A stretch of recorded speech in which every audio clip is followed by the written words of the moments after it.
Accountability, the book will change your life. A book by Nancy Theory. Get it today from africanbooks.com and amazon.co.uk.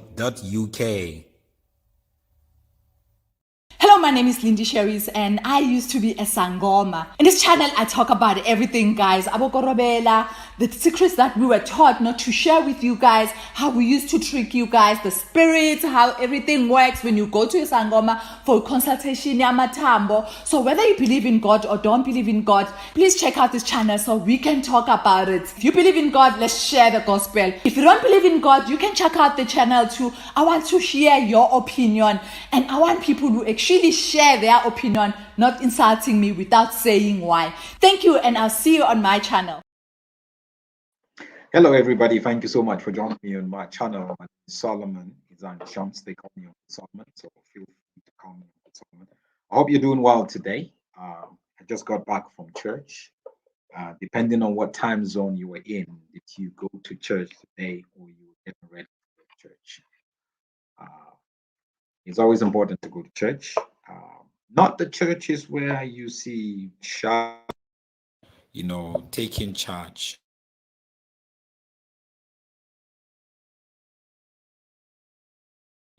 I would seriously advise you not to go to a church where you have charlatans and you have false prophets and you have magicians, you have diviners, people who are into divination. Please don't do that.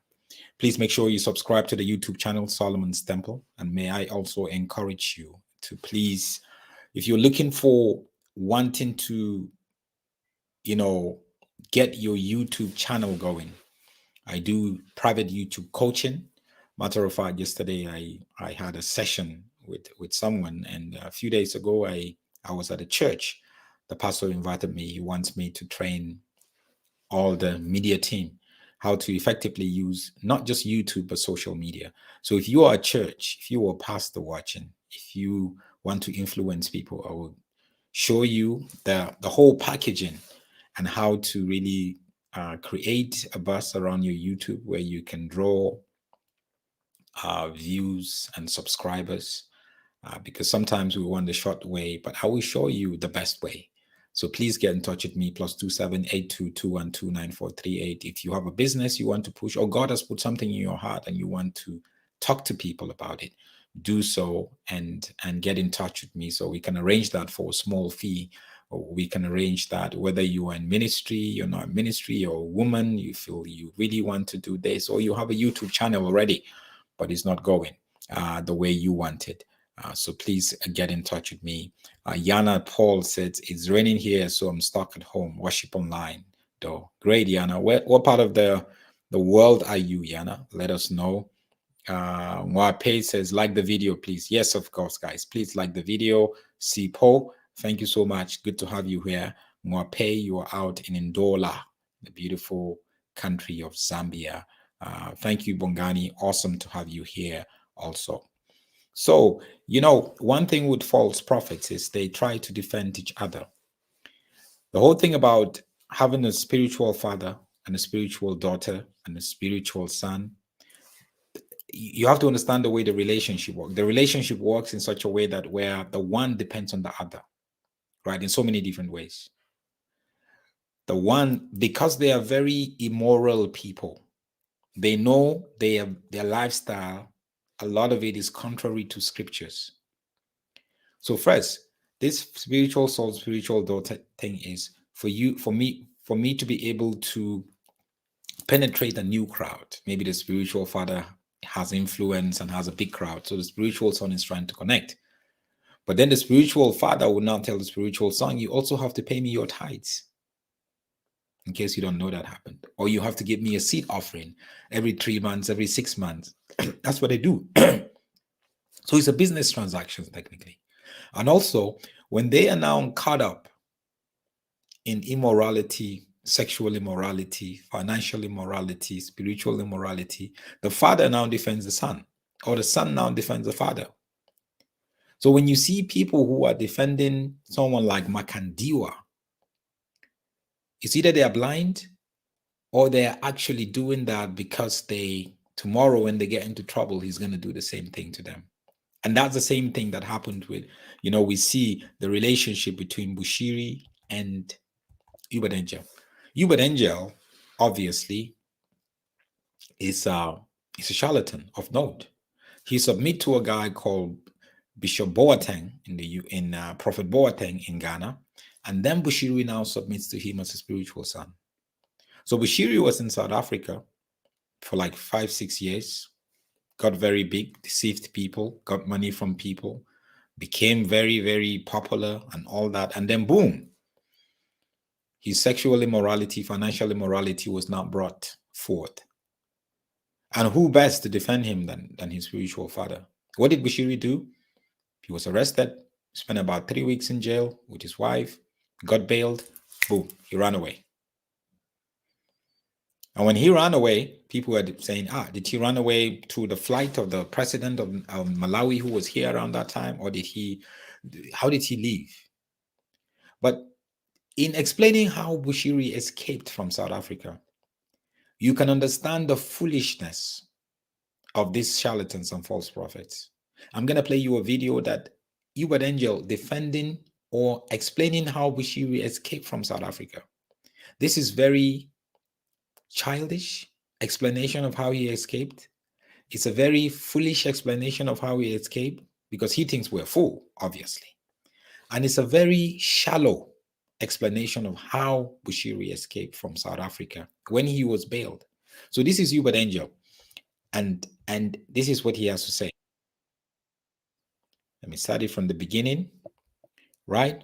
He tries to defend him in so many different ways, but listen to what he said in the beginning here. Prophet Bushiri did this. How did he move from South Africa to this? I'm like, it's by prayer. There's nothing. Oh, I think he took this jet. No, he just walked. I'm not talking about literally like this. So, can you hear that? He just walked. So they think,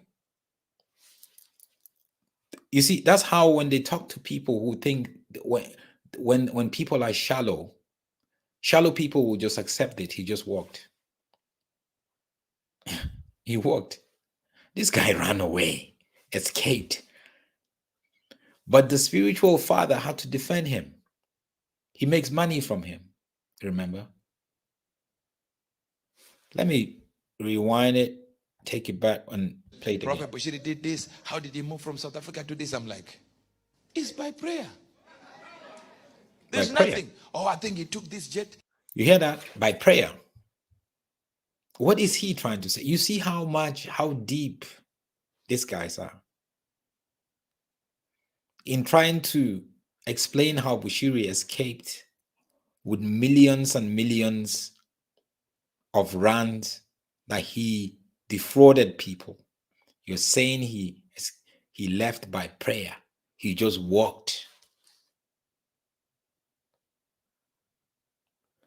So you can imagine the kind of message they preach to their people that are blind, naive, and ignorant every day. And the so-called shallow people who was right before him when he was saying this were busy clapping. Brainwashed. Brainwashed. I'm playing this just to help you understand how these charlatans defend each other. But there's some elements of truth in what he said. Because for me, Bushiri didn't take a jet or a flight to leave South Africa. No. It was by road. He used smugglers, people who smuggled cars. They smuggled him out. And obviously he got to the border and he had to walk across. Let's listen to this again. Prophet Bushiri did this. How did he move from South Africa to this? I'm like, it's by prayer. There's nothing. Oh, I think he took this jet. No, he just walked. I'm not talking about literally like this.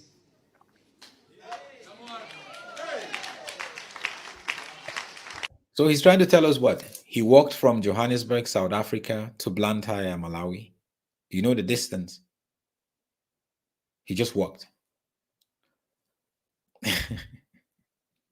Guys, Actually, I'm seeing quite a lot of things in this video, just hearing a lot of things that actually never dawned on me until now. Is that how Bushiri escaped from South Africa?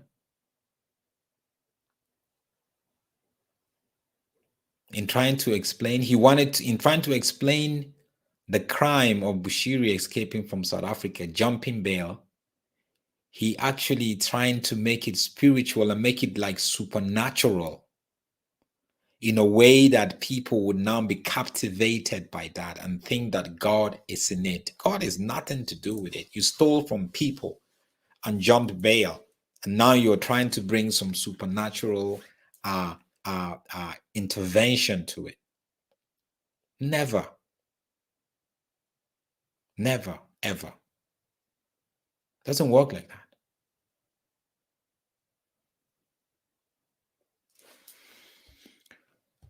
Muape says the audience in the meeting were brainwashed.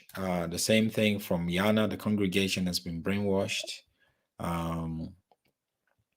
Bungani says he just walked and people are clapping. You can't just say he just walked.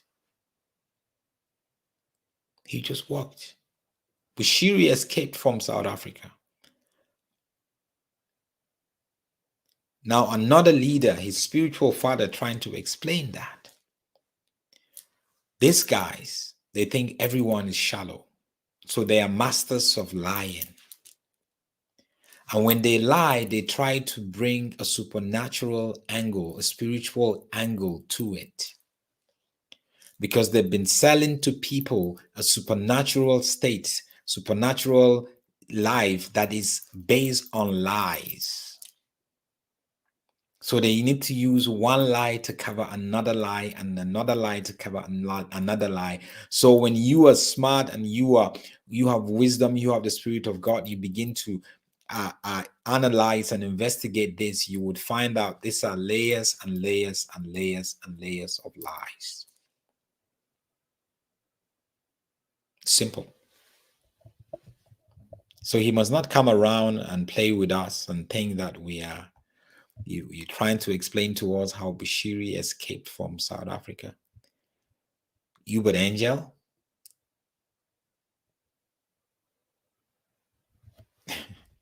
Yeah. It's sad, but it's the truth. That these guys are totally captivated. They belong into a covenant of evil. And they don't see the truth. But may God open their eyes. Even in their folly, even in their wickedness and evil. Bushiri, Uebert Angel. You always have to pray and hope that one day they would embrace the one true God. You don't want their soul to perish, but you want them to repent and come unto the Lord. Bless you. Shalom.